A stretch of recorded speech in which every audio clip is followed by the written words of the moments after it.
everyone, so my name is Heidi Mays. I know this is not ideal, but I made my PowerPoint with the intention of being able to record a video and talk about each slide, but I was not able to do that, so this is how I'm going to do that, and I'll attach it to my discussion post.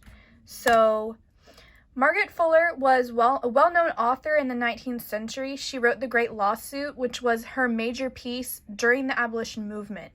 So she used that to her advantage by tackling more than one movement throughout her writing. She used this to help relate other people to each other, which in return worked good in her favor.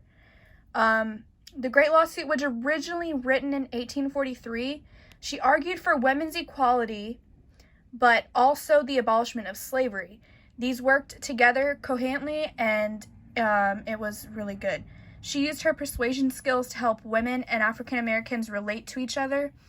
This helped get her point across better. She wanted them to realize that they had a common goal and that they should work together. This relation really helped both movements, and it was just great all around. So quotes, "It is not surprising that it should be the anti-slavery party that pleads for women." She is using this to explain that basically they're the same. They're both fighting for the same rights, and they both want to be looking at as equal individuals. Also, she writes, all men are privately influenced by women. She wants the men to also realize that they're all been influenced by a woman at some point in their lives. It could be their mother, their wives, their children, anyone. She wants them to realize that they have been influenced by them and they are just as important. So Fanny Fern wrote Hungry Husbands, Male Criticism on Ladies' Books, and much more. But these are just the two most important ones that I felt were the most important in my opinion. Her writing style was much different from Fuller's. It was very short and to the point. Oftentimes it was looked at as offensive and also humorous. She used her husband as an example throughout her work. So she talked about different things that her husband said to her or how he acted towards her. And oftentimes she almost was criticizing the way he treated her, and she wanted her audience to see that, and she wanted to give real life examples from her own life, which really helped to get her point across. One of the quotes that I found that was most important was, "There's nothing on earth so savage except a bear robbed of her cubs as a hungry husband." She's using this to explain that a hungry husband who wants something from their wives she's using it to compare it to a bear robbed of her cubs. I mean, we all know that's so savage, which was her point in this quote. In my opinion, Fuller made a better case for women's right and equality in general during her time period. The way she was able to bring everyone together during such a difficult time made it easy for her to get her point across.